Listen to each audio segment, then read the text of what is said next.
할렐루야. 오늘 귀하고 복된 주일에 또 예배하는 자리에 나오신 여러분들을 주님의 이름으로 환영하고 축복합니다. 오늘 예배 자리 가운데도 주님이 부어주시는 놀라운 은혜로 충만하게 채워주시기를 축복합니다. 우리 나의 반석이신 하나님, 우리 힘있게 찬송하면서 예배 자리로 나아가겠습니다. 나의 반석이신 하나님,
주님의 이름을 높이 올려드리면서 찬양하겠습니다. 우리 온 땅 위에 홀로 높으신 그 주님의 이름만을 높이 올려드리며 찬양합니다. 고백하면서 나아가겠습니다. 온 땅 위 홀로, 땅 위에 홀로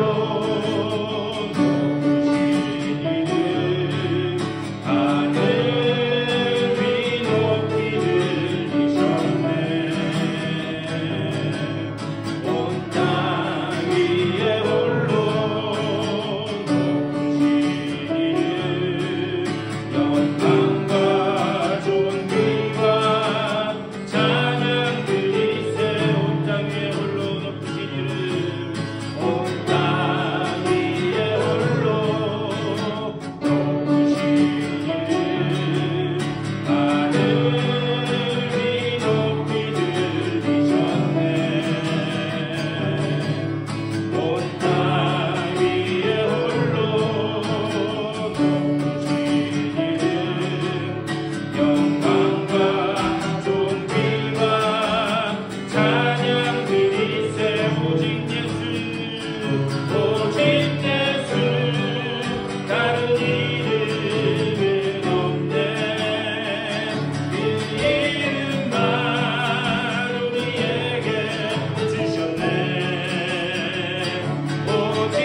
오셔가지고 주여 성령으로 임재하여 주시사 온전히 주님을 만나고 돌아가는 예배 되게 하여 주시옵소서. 다같이 한 목소리로 기도하며 나가겠습니다. 주님의 크신 사랑과 은혜를 감사드립니다. 아버지와 이 귀한 아침에 아버지 정말 저희들 주의 존으로 불러주시고 주님 앞에 예배하며 나가게 하시니 감사를 드립니다. 성령으로 주기 이곳에 임재하여 주시고 그 높으신 이름만을 높이 올려드리는 복된 예배가 될 수 있도록 주의 인도하여 주시옵소서. 신령과 진정으로 드려지는 예배, 주님을 만나고 돌아가는 복된 예배 자리가 될 수 있도록 인도하여 주시옵소서. 우리들의 영혼과 영예가 우리들의 마음문을 주님 열어주시사 주님 불러 영광받아 주시옵소서. 주님의 은혜를 감사드립니다. 이 귀한 아침에 저희를 주의 존으로 불러주시고 또 주님 앞에 예배하며 나가게 하시니 감사를 드립니다. 주여 이 자리에 성령으로 임재하여 주시사 우리들의 닫혀있는 마음문을 열어 주시옵소서. 영의 눈과 영의 귀를 열어 주시사 신령과 진정으로 하나님 앞에 올려지는 복된 예배 자리 될 수 있도록 인도하여 주시옵소서. 예비하시는 은혜로 충만하게 채우사 주님을 만나고 또 새롭게 결단하고 돌아가는 복된 예배 자리 될 수 있도록 주여 인도하여 주시옵소서. 지금은 처음 시간이오니 마치는 시간까지 오직 주님 홀로 영광받아 주시옵소서. 감사드리 주 예수 그리스도의 이름으로 간절히 기도드리옵나이다. 아멘. 우리 다 같이 일어나셔서 찬송 31장 찬송하시겠습니다.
히브리서 11장으로 교독하시겠습니다.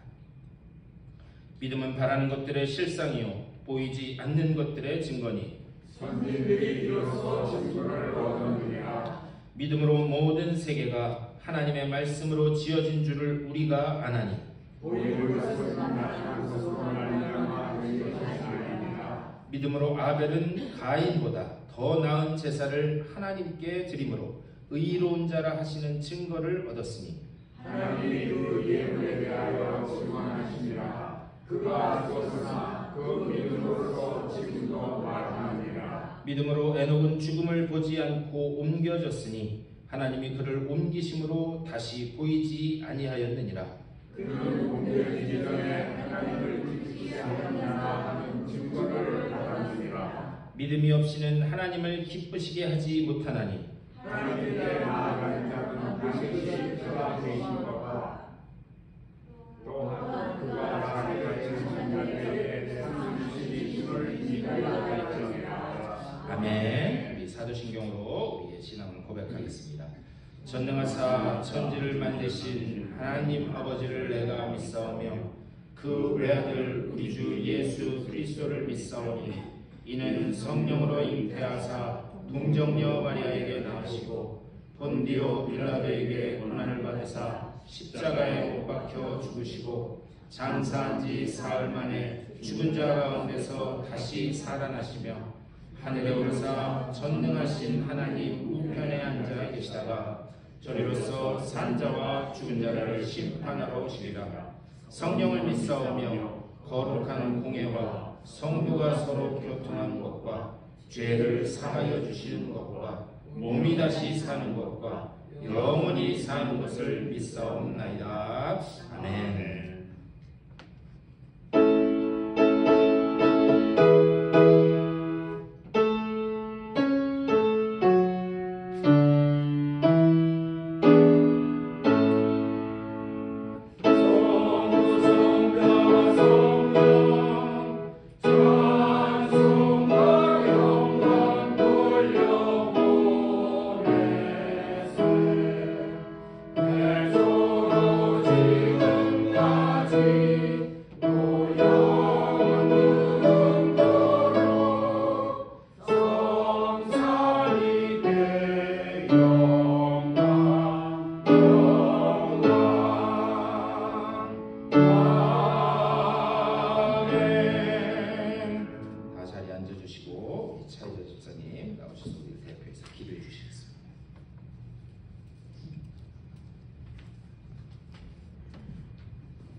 자비로우신 하나님, 오늘도 주님의 불시에 응답하여 이 자리에 모인 저희들을 주의 은혜 가운데 품어주시니 감사합니다. 세상 속에서 수많은 유혹과 부족 가운데 살지만 주님 언제나 변함없는 사랑과 진리로 저희를 인도하여 주신 감사합니다. 주 하나님, 저희 모두가 이 예배를 통해 다시금 살아날 수 있도록 주의 숨결을 저희 안에 불어넣어 주옵소서.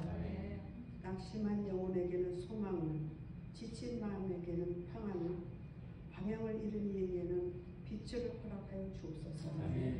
주님, 우리 삶이 단순히 살아가는 하루하루가 아니라 주님의 뜻을 이루는 하루하루가 되기를 원합니다.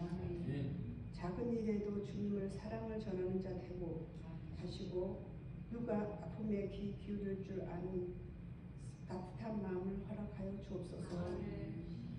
이 시간 우리 공동체와 온 세계가 하나 되어 서로를 위하여 기도하고 격려하며 우리 주 예수 그리스도의 몸된 교회를 통해 온 세계가 평화와 평강이 이루어지게 하소서. 우리 안에 역사하시는 주님의 능력을 믿습니다. 불가능을 가능케 하시는 주님의 손길을 의지하며 저희 모두가 세상 속의 빛과 소금으로 살아가게 하옵소서. 오늘도 강단에 세우신 이상재 목사님, 주님의 말씀 전하실 때에 우리 교회에 성령이 충만하게 하사 우리 교회가 부흥하여 앞으로 주님 앞으로 나가는 데에 큰 힘이 되게 하소서.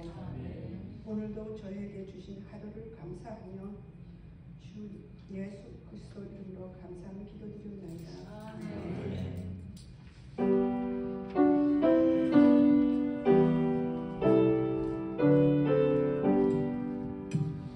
우리 찬송 한 장 더 하시겠습니다. 95장 우리 다 같이 찬송하겠습니다.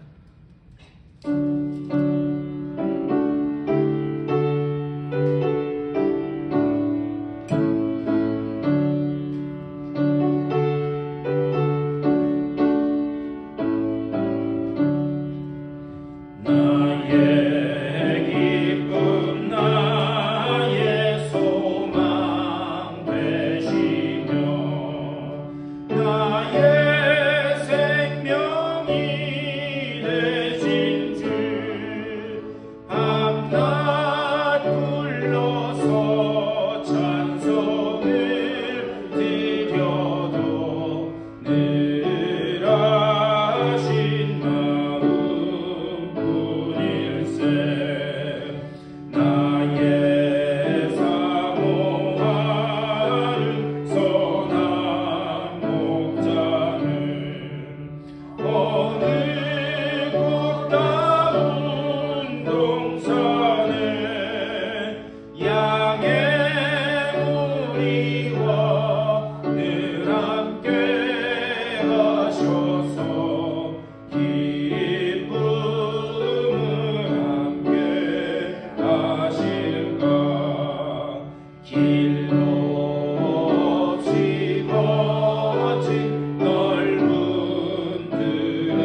전우자와 인사 나누시겠습니다. 잘 오셨습니다. 반갑습니다.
감사합니다.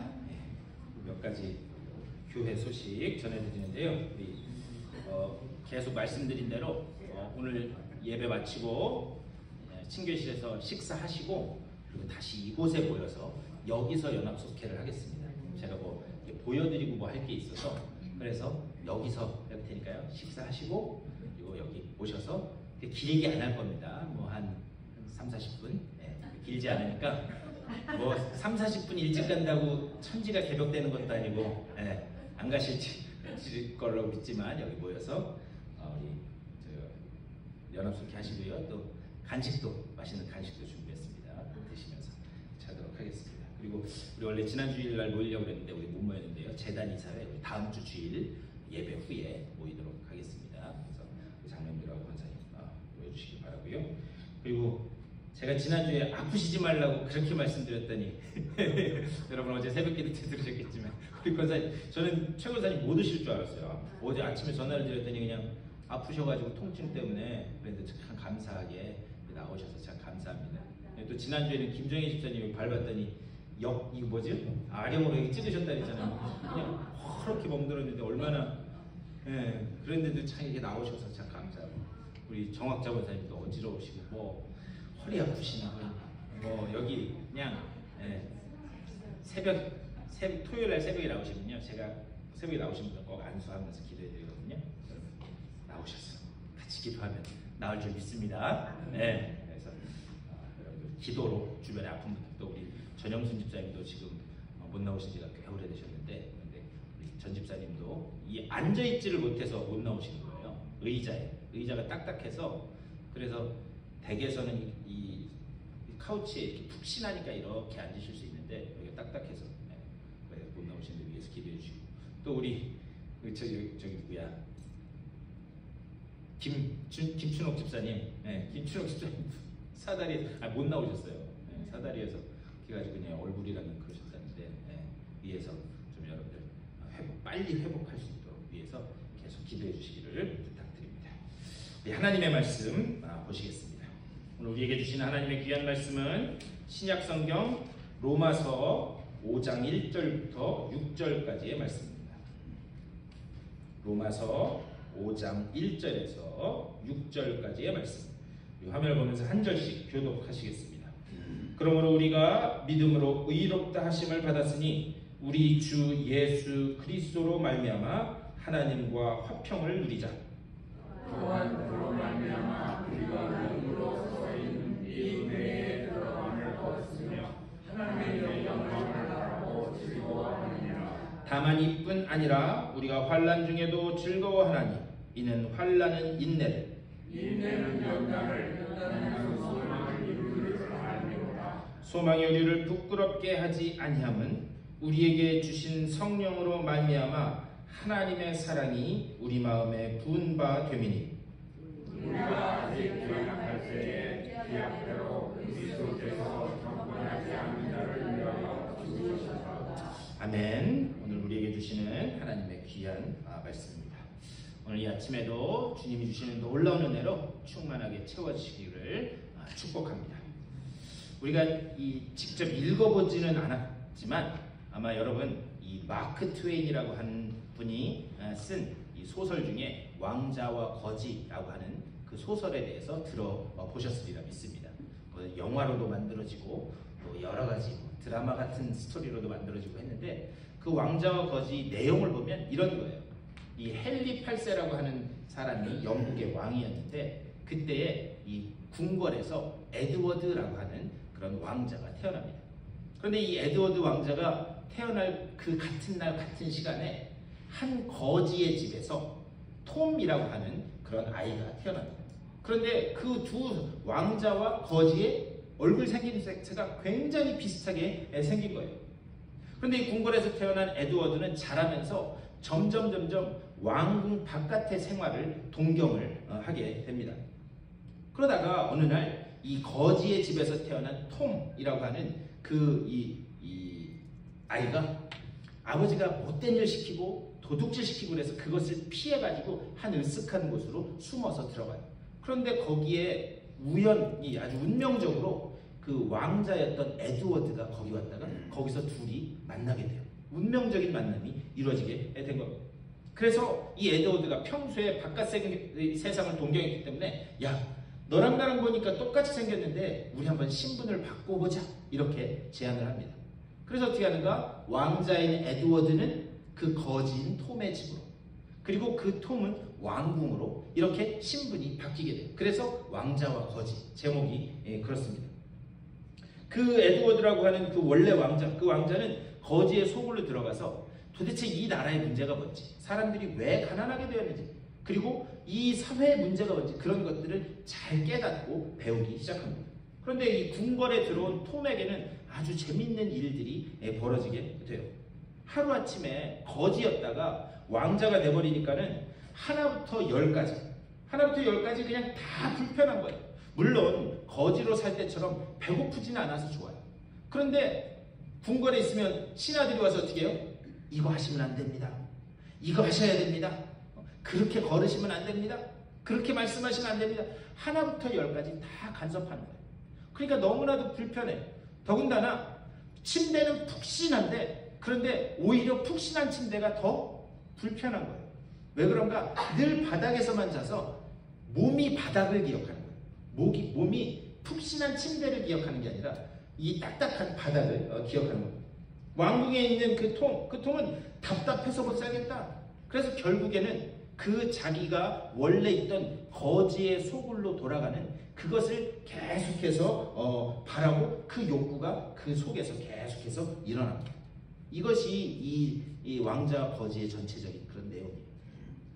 근데 제가 말씀을 시작하면서 이 말씀을 드리는 이유가 있습니다. 어쩌면 우리의 신앙생활이 그 거지였다가 왕궁에 잠깐 들어갔던 그 톰과 같은 모습은 아닌가 한번 생각을 해봅니다. 우리는요 어느 날 그리스도의 그 전적인 공로로 우리는 어떻게 된가? 왕자와 공주가 되었어요. 하나님의 아들딸이 된 거예요. 그런데 우리 몸속에 있는 그 DNA는 여전히 옛날의 삶을 그리워하고 있다. 그래서 말도 거칠게 하고 그냥 내가 하고 싶은 대로 하면서 사는 그런 DNA가 우리 속에 계속 있는 거예요. 예전에는 무언가 죄를 지어도 그냥 그것이 죄인지 아닌지도 모르고 그냥 살았어요. 그런데 어느 날 예수 그리스도의 전적인 공로로 우리가 하나님의 자녀가 된 이후부터는 잘못된 길로 가면 성령께서 계속해서 말씀하는 거예요. 너 그러면 안 되잖아. 그거 내가 원하는 거 아니잖아. 그러니까 계속해서 불편해지는 거예요. 하나님의 자녀가 되었다라고 하는 사실이 결코 편하지만은 않다라고 하는 사실. 사도 바울은 우리의 이런 신앙생활을 지적하면서 로마서 1장부터 4장까지 거기에서 우리가 어떻게 하나님의 자녀가 되었는가 그것에 대해서 아주 자세하게 말씀합니다. 우리는 원래 어떤 존재였는가? 우리는 원래 죄인이었다. 우리는 원래 죄인이었는데 죄인인지도 모르고 그것을 깨닫지도 못하고 모르고 살아가던 존재가 바로 우리였다. 그렇게 말씀해요. 그래서 하나님이 주신 율법이라고 하는 잣대를 한 사람 한 사람에게 대봤더니 그 사람의 죄가 그 사람이 얼마나 죄인인지가 그대로 드러나게 되었다. 그래서 깨달은 것이 뭐냐? 의인은 없나니 하나도 없다. 율법이라고 하는 잣대를 들이댔더니 모든 사람이 죄인이다라고 하는 사실이 들통나게 됐습니다. 그렇기 때문에 우리의 구원을 위해서 하나님께서 율법 외에 하나님의 한 의가 나타나서 우리를 그리스도에게로 인도해 가신다. 이것이 로마서 1장부터 4장까지의 전체적인 내용입니다. 근데 여기서 문제가 생겼어요. 우리가 법적으로는 하나님의 자녀가 되었습니다. 그것을 신학적인 용어로 칭의라고 해요. 예수 그리스도의 그 공로를 힘입어 우리가 의롭게 되었다라고 하는 법적인, 그래서 우리는 법적으로 하나님의 자녀가 되었어요.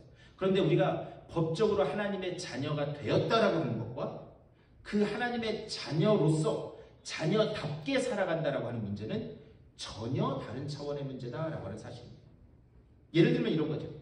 지금 보니 저희 우리 권 집사님 가정에도 이 손주가 태어나고 또 우리 최 권사님, 강 권사님 우리 교회는 나오진 않지만 어쨌든 생명들이 이렇게 계속해서 태어났는데 그런데 그 아이들이 태어나면은요 우리는 사람이 태어났다라고 그렇게 이야기해요. 그렇죠? 사람이 태어났다. 그런데 그 어린 아이가 사람으로 태어났지만 사람답게 사는 거냐? 아니냐? 그것은 또 다른 차원의 문제다라고 하는 사실. 그거는 오랜 시간이 걸려서 그것은 사람다워지는 사람으로 만들어가는 것이다라는 것을 볼 수 있습니다. 그래서 오늘 우리가 읽은 이 로마서 5장 말씀은 그렇다면 우리가 어떻게 하나님의 자녀가 되어야 돼요? 우리가 어떻게 성도로서 하나님의 그 거룩하게 구별된 성도로서 자녀로서 살아가야 되는가? 그것을 말씀하고 있어요. 우리는 하나님의 은혜로 구원받은 성도가 되었어요. 성도가 되었는데 그렇다면 어떤 삶이 성도의 삶인가? 그것에 대해서 우리 몇 주간 좀 말씀을 나눴으면 좋겠습니다. 오늘 우리가 읽은 우선 1절 말씀. 1절 말씀은 우리 1절 말씀 화면을 보면서 다 같이 읽어볼까요? 시작! 그러므로 우리가 믿음으로 의롭다 하심을 받았으니 우리 주 예수 그리스도로 말미암아 하나님과 화평을 누리자. 아멘. 하나님은 사도 바울을 통해서 1절 말씀에서 화평이라고 하는 그런 주제를 말씀합니다. 여러분 예수님이 이 땅에 오신 궁극적인 목적이 뭐죠? 예수님이 이 땅에 오신 궁극적인 목적이 평화를 주기 위해서 왔다. 그렇게 말씀하세요. 그래서 하늘에는 영광이요 땅에서는 기뻐하심을 입은 사람들 중에 평화롭다. 이렇게 말씀합니다. 무슨 말이냐? 주님께서 이 땅에 오신 이유는 우리에게 평화를 주시기 위해서. 그래서 요한복음 14장 27절에서 이렇게 말씀해요. 내가 너희에게 평화를 끼치노니 내가 주는 평화는 세상이 주는 평안과 같지 않다. 그렇게 말씀하세요. 주님께서 평화를 주시기 위해서 이 땅에 오셨다는 거예요. 그런데 그 주님이 주시는 평화는 세상이 주는 평화와는 다르다 말씀합니다. 그런데 주님이 왜 이 말씀을 하시는 것이냐면 그것은 당시 로마 제국의 평화를 염두에 두고 하시는 말씀이에요. 여러분 당시 로마의 평화는 어떤 평화였느냐? 전쟁으로 어떤 도시를 정복한 후에 힘으로 유지되는 그런 평화였어요. 그러니까 무언가 질서가 깨지고 뭔가 혼란이 일어나고 소요가 일어날 것 같으면 힘을 가지고 힘으로 그 소유를 다 억압해서 질서가 유지되고 평화가 유지되는. 그래서 여러분 팍스 로마나라는 말씀 들어보시죠? 그게 뭐냐? 힘으로 유지되는 평화. 그런데 그 힘으로 유지되는 평화는 문제가 뭐였느냐? 그 힘이 깨지게 되면 평화도 어떻게 돼요? 깨지게 된다는데 문제가 있었어요. 군사력이 약해져서 평화를 이렇게 질서를 잡을 수 없으면 그 평화도 깨지는데 문제가 있었다는 거예요. 그것은 온전한 평화가 아니었습니다. 그래서 예수님이 앞에서도 말씀드렸지만 요한복음 14장 27절에서 뭐라고 말씀하십니까? 내가 너희에게 평화를 끼치노니 내가 주는 평화는 세상이 주는 것과 같지 않다. 그렇게 말씀하십니다. 그렇다면 우리 예수님이 주시는 평화는 무엇인가? 절망에 빠진 사람들에게 찾아오시고 그 한 사람 한 사람의 죄의 짐을 대신 지시고 십자가에 달려서 죄값을 지불하심으로 인해서 끊어졌던 하나님과 그 인간 사이, 하나님과 우리의 관계를 회복시킨 평화다 말씀드렸습니다. 그러니까요, 그 평화는 우리가 만든 평화가 아닙니다. 인간이 만든 평화가 아닙니다. 예수 그리스도께서 십자가에서 완성하셔서 주신, 우리에게 베풀어 주신 그런 평화다 말씀드렸습니다. 그래서 1절 끝에서 화평하라 이렇게 말씀하지 않아요. 우리가 읽은 그 말씀 1절 끝에 화평하라라고 말씀하지 않고 뭐라고 이야기하냐? 평화를 누리자 이렇게 말씀해요. 평화를 누리자. 우리가 만든 것이 아니고 주신 것이기 때문에 우리는 누리기만 하면 된다. 그리고 난 다음에 2절에서 이렇게 말씀해요. 우리 2절도 다 같이 한번 같이 읽겠습니다. 시작. 또한 그로 말미암아 우리가 믿음으로 서 있는 이 은혜에 들어감을 얻었으며 하나님의 영광을 바라고 즐거워하느니라. 아멘. 여기 2절 말씀 자세히 보시면 믿음으로 서 있는이라고, 믿음으로 서 있는, 여기서 서 있다라고 하는 그 말의 본래 뜻은 뭐냐면 이미 왕 앞에 서 있는 모습을 이렇게 이야기하고 있는 거예요. 이미 왕의 보좌 앞에 우리가 서 있다는 거예요. 그리고 난 다음에 그 뒤에 은혜에 들어감을, 우리가 은혜에 들어감을 얻었으며, 그래서 여기서 은혜에 들어감을 얻었다라고 할 때 이 들어감이라고 하는 거예요. 이 들어감이라고 하는 말은 사실 당시에 왕궁에서 사용하던 그런 단어입니다. 오늘날 표현으로 하면 뭐냐? 왕을 뵙다. 조금 더 어려운 표현으로 하면 왕을 아련하다라고 하는 그런 의미예요. 그렇다면 사도 바울은 왜 여기서 왕궁에서 사용하던 그 단어를 사용하는가? 우리는요 원래 범죄함으로 쫓겨난 그런 사람들이었어요. 우리는 쫓겨남으로 인해서 그때부터 어떤 존재가 되었는가? 내가 가지고 있는 그 내 자원 안에서 먹고 쓰고 마시는, 그래서 먹고 쓰고 마시면서 땀 흘려 일을 해야지만 무언가를 얻을 수 있고 계속해서 방황하고 유리하는 그런 인생이 됩니다. 그러다가 어느 날 내가 죄인인지도 모르고 살았었는데 예수님이 일방적으로 찾아오십니다. 예수님이 일방적으로 찾아오셔서 원수되었던 하나님과 우리의 사이를 다시 화목하게 하십니다. 그렇게 화목하게 하심으로 인해서 우리를 어떻게 하는가? 하나님 앞으로, 왕이신 하나님, 왕이신 하나님이 계신 보좌 앞으로 우리가 걸어 들어간 게 아니라 일방적으로 찾아오셔서 우리를 밀어 넣으셨다. 이것이 바로 은혜에 들어감, 이 들어감이라고 하는 단어. 그렇다면 왜 하나님 사도 바울을 통해서 이 왕궁에서 쓰던 그 용어를 사용하게 하시는가? 우리가 들어간 게 아니라 예수 그리스도께서 그 십자가 보혈로 인해서 우리를 밀으셨다. 그것을 지금 말씀하고 있는 거예요. 그래서 왕실 용어 이것을 사용합니다. 여러분 혹시 왕궁에 들어가 본 적 있으세요? 네? 왕궁에 안 들어가 보셨나요? 저는 예전에 대학생 때 배낭여행을 하다가 영국에 갔다가, 영국 왕이 사는 데가 어디예요? 네? 가보셨잖아요. 버킹엄. 네. 근데 거기 투어가 있어가지고 그 투어를 해서 이렇게 한번 가봤어요. 아, 의리의리해요. 그리고 전 이제 그때는 배낭여행 하는 거라서 아주 초췌한 곳으로 다니는데, 여러분 이름은 들어봤나? 베르사유? 네? 베르사유.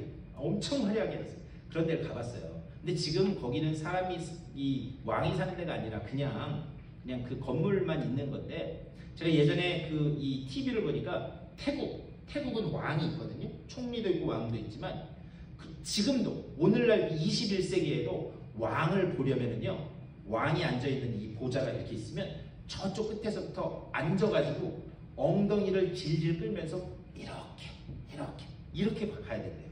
네. 오늘날도 그렇다는 거예요. 그리고 왕의 사진에다가 손가락질을 한다? 그러면 잡혀간다. 그래서 관광객들한테 주의를 준대요. 왕의 사진, 혹시 왕의 사진 있으면 그거 보고 손가락질 하지 말라.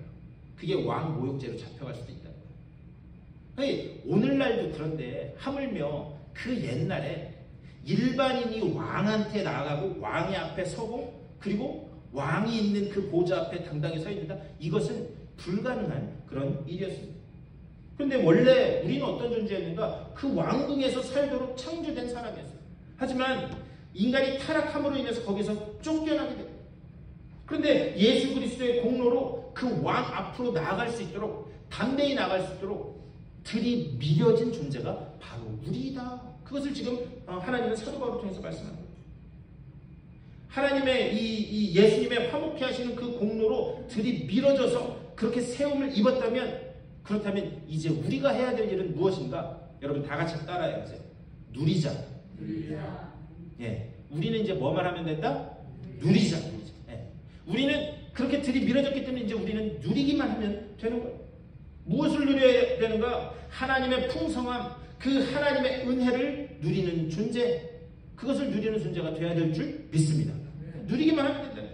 그렇다면 이것들을 이제 누리기만 하면 되는데, 그 누리기에 앞서서 우리가 할 일은 무엇인가? 2절 그 뒷부분에 이렇게 기록되어 있어요. 하나님의 영광을 바라고 즐거워하느니라, 이렇게 됐어요. 하나님의 영광을 바라고 즐거워한다. 하나님의 영광을 바란다. 이게 도대체 무슨 말인가? 여러분, 우리가 뭔가를 바란다 라고 할 때 그 바라는 것을 또 다른 말로 무엇라고 이야기하는가? 소원한다 라고 이야기해요. 우리 뭔가를 바란다는 게, 나 그런 것 좀 있었으면 좋겠다. 나 그걸 소원한다 라고 그렇게 이야기해요. 다시 말하면 하나님의 영광을 바란다. 이것은 무슨 말인가? 하나님의 영광을 소원한다라는 말이에요. 근데 이 개념이 확 들어오세요? 하나님의 영광을 소원한다? 좀 추상적으로 느껴지지 않으시나요? 이 하나님의 영광을 소원한다는 게 뭔가? 예를 들면 이런 거예요. 저희 아버지가 이제 목회하시던 그 영등포에 30년 목회하시던 그 교회에 젊은 청년 때부터 교회를 나오셨던 젊은 남자 권사님이 계셨어요. 근데 그분이 학교도 좋은 데 나오시고 또 회사도 대기업에 취직하셔서 잘 이제 이 신앙생활 하면서 교회를 열심히 나왔어요. 그러다가 노총각이 되어서, 지금은 노총각도 아닌데 그때 아마 30대 중반이 조금 넘었던 것 같아요. 근데 그때 당시에는 이 노총각이죠. 그래서 노총각이, 이런 말씀 드려야 되나? 노처녀를 만났어요. 네. 그래가지고 그 여자 권사님은 이 플룻 음악을 전공하신 분인데 노총각과 노처녀가 만났습니다. 그래서 아주 아름다운 가정을 이렇게 이뤘어요.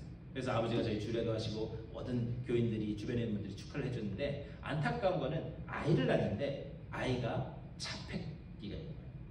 그래서 그것을 나중에 발견하게 돼요. 그래서 그 아이, 늦지막한 나이에 결혼해서 아이를 낳는데 그 아이가 자폐가 있어서 참 주변에 있는 분들뿐만이 아니라 그분들도 참 마음 아파했었어요. 그러다가 경기도에 있는 한 교회에 자폐 아들만 잘 보살펴주는 그런 학교가 있다라는 그런 이야기를 듣게 됩니다. 그래서 어쩔 수 없이 저희 아버지한테 와서 말씀드리고, 목사님, 거기 그 학교에서 아이를 잘 케어해 준다고 해서 저희 거기로 갔으면 하는데, 문제는 그 교회 등록한 사람만 거기 갈 수 있다는 거예요. 그래서 목사님 어떻게 했으면 좋을까요? 그래서 거기 가보라고. 그래서 이제 그곳에 갔어요. 그랬는데 그분이 청년 때부터 이 교회에서 자라왔고, 저희 아버지가 또 주례도 하시고 했기 때문에 계속해서 연락을 주고 받았습니다.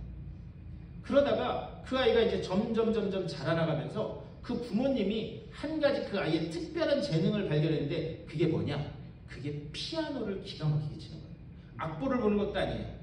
이 자폐기 있는 아이들 중에 천재적인 아이들이 있잖아요. 네, 그 아이가 피아노에 재능이 있는 거예요. 그래서 그것을 뒤늦게 발견하고 그 아이를 잘 훈련시킵니다. 그러다가 나중에 서울대학교 음대 교수님한테 피아노 이렇게 레슨도 받고요.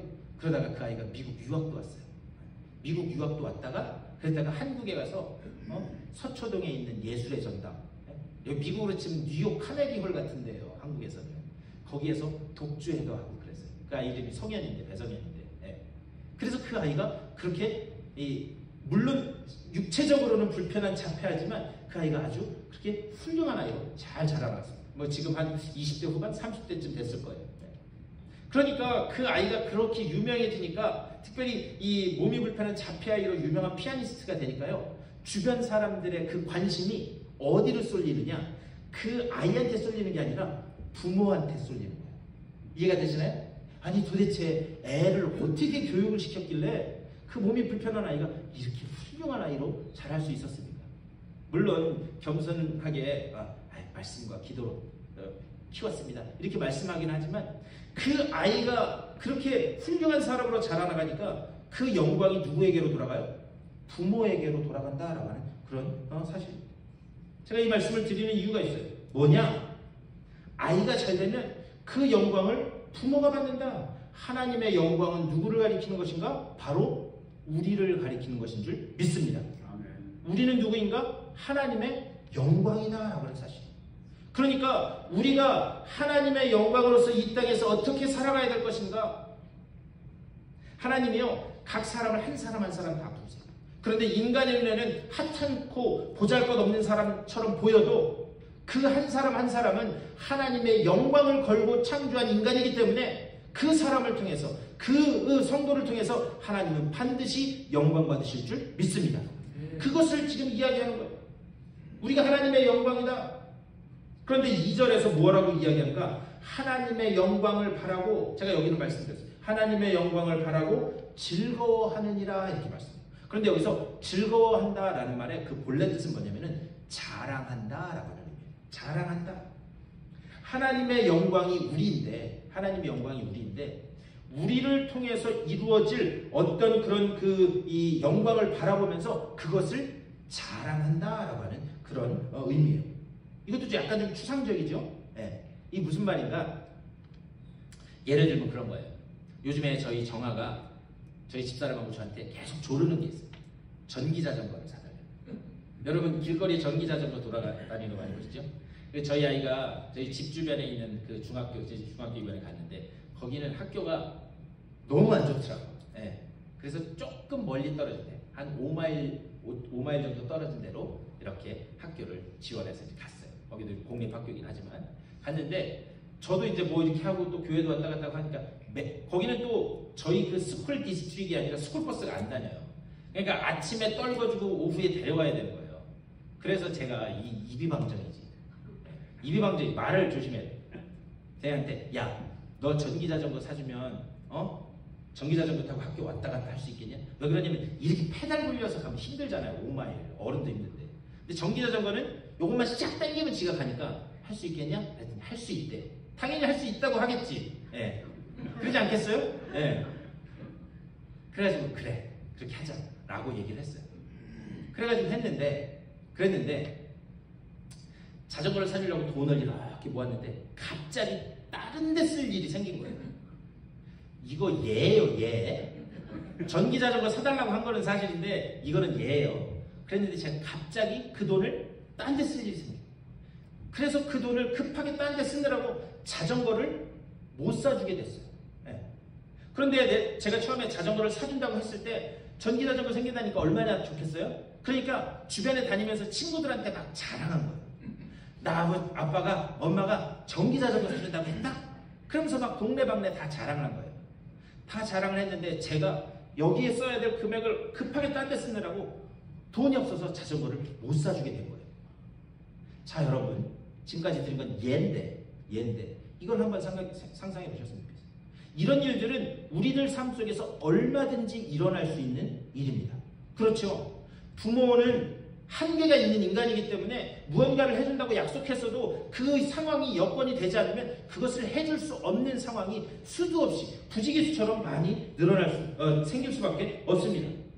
하지만 지금 우리가 받은 그 구원, 우리에게 벌어지는 일, 이것은 누가 약속하신 것인가? 바로 우리 아버지이신 하나님.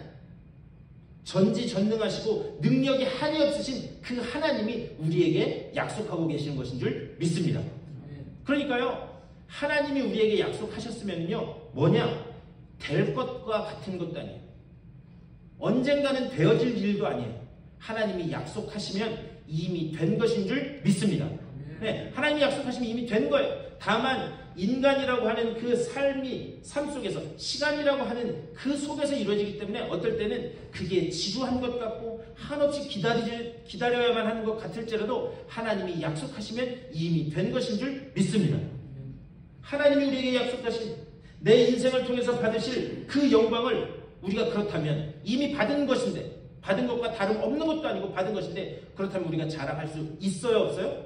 자랑할 수 있다라고 하는 사실입니다. 그래서 하나님의 영광을 바라고 즐거워하느니라. 다시 말하면 우리에게 주어질 그 영광, 또 하나님이 받으실 그 영광, 우리에게 하신 그 약속, 그것을 자랑할 수 있다라는 것을 사도 바울은 이렇게 말씀합니다. 2절의 말씀이 바로 그거예요. 하나님의 영광을 자랑하고 즐거워하느니라. 그리고 난 다음에 3절에서 이렇게 말씀합니다. 다만 이뿐 아니라 우리가 환난 중에도 즐거워하나니, 이렇게 말씀합니다. 환난 중에도 즐거워하나니. 여기서 즐거워한다라고 하는 말이 그 2절 끝에 있는 자랑한다라고 하는 단어와 똑같은 단어예요. 무슨 뜻인가? 환난 중에서도 자랑한다. 그리고 난 다음에 4절에서는 이는 환난은 인내를, 인내는 연단을, 연단은 소망을 이루는 줄 알미로다. 아니 여러분 한번 가만히 생각해 보세요. 환난 중에 즐거워할 수 있을까요? 예? 이게 오물오물 대지 마시고, 네? 환난이 막 이러는데 막 그게 즐겁고 막 자랑이 되나요? 그렇게 할 수 없죠. 우리는 연약한 인간인지라 환난 중에 즐거워하는 것은 환난이 있는데 어떻게 그것을 자랑할 수 있겠습니까? 그런데 이것은 우리가 생각하는 그런 내용이 아니에요. 사람은 환난을 통해서만 진짜와 가짜가 구별된다라고 하는 이야기입니다. 다시 한번, 환난을 즐거워한다, 환난을 자랑한다, 이것은 무슨 얘기인가? 사람은 환난을 통해서만 진짜와 가짜가 구분되게 되어 있다. 제가 예전에 시골에서 목회를 했는데요. 제가 첫 목회를 시골에서 했거든요. 할머니들 25분 모시고 제가 시골에서 목회했어요. 그런데 하루는 제가 사택에 있는데 밖에서 딱딱 소리가 계속 나는 거예요. 그래서 이게 무슨 일인가? 그리고 제가 문을 열고 나왔습니다. 그랬더니 교회 그 마당이 시골이니까 넓었는데 그 마당에 멍석을 쫙 펴놓고 교회 권사님하고 집사님들 몇 분이서 오셔가지고 완두콩 있죠. 완두콩을 껍질채로 바짝 말려서 벼채 바짝 말려서 거기서 이렇게 널어놓고 그런 다음에 이렇게 긴 막대기를 가지고 그 콩을 세게 빡 치시더라고요. 그래서 콩을 그렇게 세게 딱딱 치는 그 소리가 제가 들린 거예요. 그래서 그렇게 딱딱 치는데 놀라운 사실은 그렇게 세게 때리니까요. 어떻게 되는가? 그 완두콩 껍데기가 쫙 벌어지면서 완두콩이 툭툭 튀어나오더라고요. 제가 이 말씀을 드리는 이유는 뭐냐? 환난이라고 하는 단어, 이 환난이라고 하는 단어가 들립시스라고 하는 말인데 그건 무슨 뜻이냐면 짓 눌러서 압박을 가해가지고 그것을 부셔놓는다라고 하는 거예요.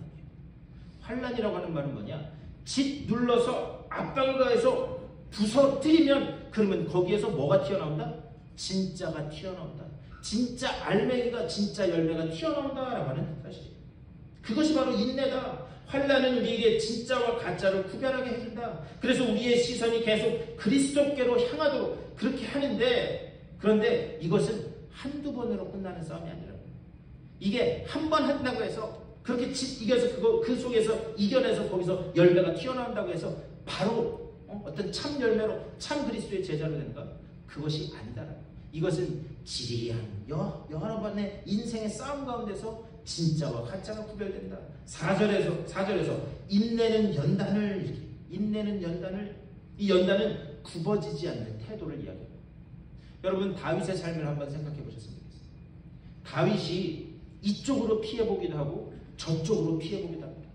굴에 숨어보기도 하고 또 블레셋이라고 하는 이방 왕에게도 피해보기도 합니다. 왜 그랬는가? 이쪽으로 피하면 살 수 있을 것 같아서, 저쪽 이방 나라로 가면 살 수 있을 것 같아서 여기도 피해보고 저기도 피해보고 그렇게 피해 다니다가 그가 인생에 단 한 가지 참 진리를 깨닫게 됩니다. 그리고 그것을 시편의 한 줄로 남겨요. 그게 무엇인가? 여호와께 피하는 자가 복되도다. 믿습니까? 여호와께 피하는 자가 복되도다. 수많은 환난 중에서도 굽어지지 않는 태도. 그래서 여호와께 피함으로 인해서 어떤 환난과 어떤 고난 속에서도 굽어지지 않는 태도, 그것이 연단이다. 그런데요, 그 환난 중에서 굽어지지 않을 수 있는 사람이 과연 몇 명이나 됩니까? 그렇기 때문에 하나님 너무나도 잘 아신다는 거예요. 그게 쉽지 않은 길이라는 것을 하나님은 너무나도 잘 아신다는 거예요. 그래서 이런 약속을 해주신 거예요. 5절과 6절의 말씀입니다. 소망이 우리를 부끄럽게 하지 아니함 우리에게 주신 성령으로 말미암아 우리 하나님의 사랑이 우리 마음에 부은 바 되매니 우리 6절 다 같이 읽겠습니다. 시작. 우리가 아직 연약할 때에 기약대로 경건하지 않은 자를 위하여 죽으셨도다. 믿습니까? 성령을 주시고 그 그리스도께서 약속하시고 우리와 함께 하신다고 하신 그 약속 가운데 우리를 혼자 가도록 내버려 두지 않으신다. 함께 갈 수 있도록 성령님을 보내주신다. 이 모든 과정이 우리의 힘과 노력만으로는 되지 않는 것임을 아시기에 하나님은 성령을 보내주시는 줄 믿습니다. 말씀을 마치면서 여러분 새롭게 허락된 이 한 주간에도 이미 여러분들이 하나님의 보좌 앞에 세움받은 하나님의 영광된 존재임을 깨달으실 수 있게 되기를 주님의 이름으로 간절히 축원합니다. 여러분들이 하나님의 영광된 존재가 되었다면 환난 가운데서 굽어지지 않는 믿음의 태도를 가지고 우리 삶을 통해서 이미 이루신 그 하나님의 영광을 향해서 담대히 걸어나가시는 여러분들의 삶 다 되실 수 있게 되기를 주님의 이름으로 간절히 축원합니다. 기도하겠습니다. 어느 날 우리에게 찾아오셔서 우리를 하나님의 자녀로 삼아주시고 또 하나님의 보좌 앞에 담대히 설 수 있는 그런 천국의 백성으로 세워주신 줄 믿고 감사를 드립니다. 우리에게 주신 예수 그리스도를 통해서 주신 그 화평을 이제는 누리는 우리가 되게 하여 주시옵소서.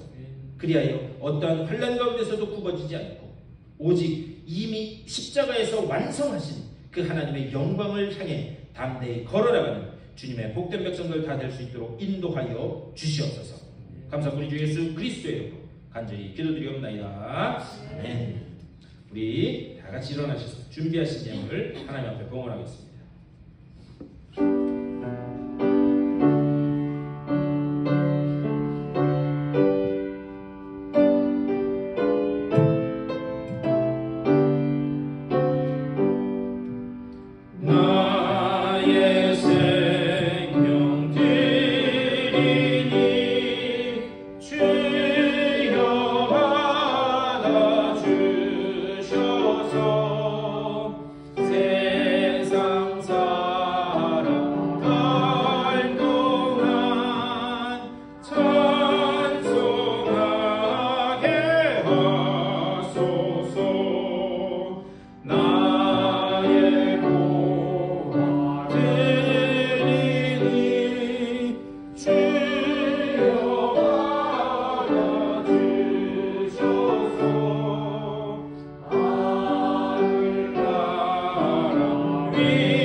우리의 인생에 찾아오시사 우리의 목자 되어 주시고 또한 우리를 언제나 지키시고 보호하시는 산성 되시고 반석 되신 그 주님의 이름을 찬양합니다. 주님의 그 은혜가 있었기에 우리가 천국 백성 될 수 있었고 또 하나님의 자녀로 유업을 이을 자들이 되었음을 믿고 감사를 드립니다. 이제 우리가 천국 백성 되었다면 하나님께서 기뻐하시는 그 천국 백성다운 삶을 살아갈 수 있도록 인도하여 주시옵소서.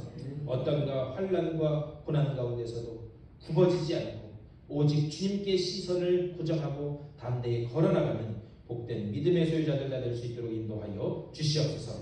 우리에게 그때까지 지키시고 보호하실 그 주님의 은혜를 성령님의 감화하심과 감동하심을 감사하며 하나님께서 저들에게 주신 것의 일부를 다시 올려드립니다. 이 예물 속에 저들의 땀과 수고와 헌신과 눈물이 담겨있는 것 하나님 아시는 줄 믿사오니 그 수고가 헛되지 않도록 삶 가운데 30배, 60배, 100배의 열매가 맺어지는 저들의 삶이 될 수 있도록 복내려 주시옵소서. 언제 어디서든지 먹고 사는 것 때문에 주님의 일을 하는 것 방해받지 않도록 누르고 흔들어 채우시는 하나님의 놀라운 그 신령한 복을 맛보게 하여 주시옵소서. 가정과 자녀들을 지켜주시되 이 예물이 쓰여지는 곳마다 오직 예수 그리스도의 놀라운 그 이름만이 높여지는 귀한 복음의 역사가 나타날 수 있도록 또한 복내려 주시옵소서. 감사드리 주 예수 그리스도의 이름으로 축복하며 간절히 기도드리옵나이다.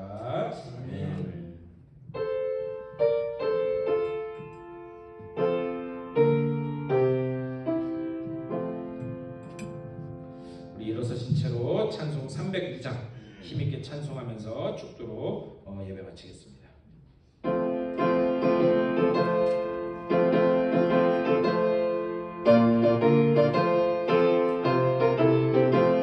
목마른 내 영혼 주가 이미 허락한 그 귀한 영생수 주여 갈망합니다. 그 약속 따라서 힘써 간구하오니 오 주여 내 기도 어서 들어주소서.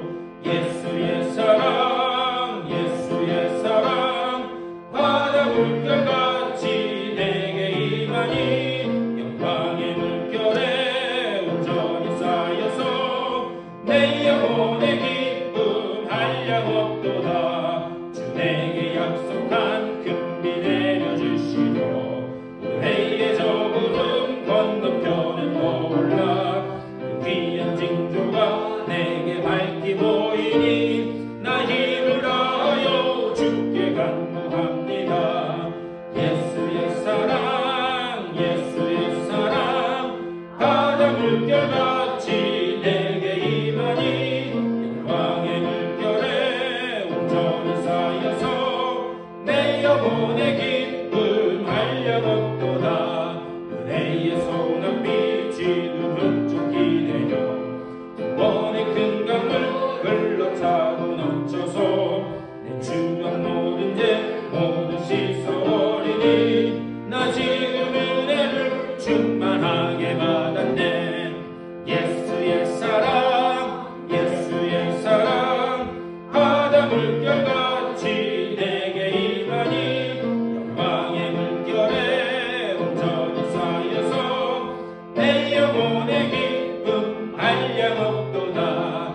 그 차고 넘치는 주의 은혜의 물결 힘차게 밀려와 내게 만족합니다. 오 할렐루야로 주를 찬송하오니 내 맘의 기쁨이 항상 충만함이라. 예수의 사랑 예수의 사랑 바다 물결같이 내게 임하니 영광의 물결에 온전히 쌓여서 내 영혼의 기쁨 한량없도다. 소망이 우리를 부끄럽게 하지 아니하면 우리에게 주신 성령으로 말미암아 하나님의 사랑이 우리 마음에 부은 바 되미니 우리가 주님께서 주실 그 약속을 바라고 소망하면서 그 주신 성령을 힘입어 하루하루의 삶 가운데 어떠한 환란이 있든지 간에 담대히 이겨나가는 주님의 복된 백성들 다 될 수 있도록 인도하여 주시옵소서. 우리가 그 길로 홀로 가지 않도록 우리를 내버려 두지 않으시고 우리에게 성령을 이미 부어주셔서 그 성령님을 우리 마음에 주신 줄 믿사오니 이제는 우리가 그 성령 안에서 그리스도께서 주신 화평을 누리며 또한 어떤 환난 가운데서도 굽어지지 않는 믿음의 태도를 가지고 이미 이루신 그 하나님의 영광을 위해서 나아가는 복된 자녀들 될 수 있도록 또한 인도하여 주시옵소서. 이 믿음 가지고 세상을 향해서 걸어나가는 주님의 사랑하는 백성들의 삶 가운데 우리 구주 예수 그리스도의 크고 놀라우신 은혜와 하나님 아버지의 극진하신 사랑하심과 성령의 감화 감동하시고 역사하신 놀라운 은총이 저들의 삶 가운데 하는 모든 일들 가운데 가정과 자녀들 가운데 이제로부터 영원토록 함께 하시기를 간절히 축원하옵나이다.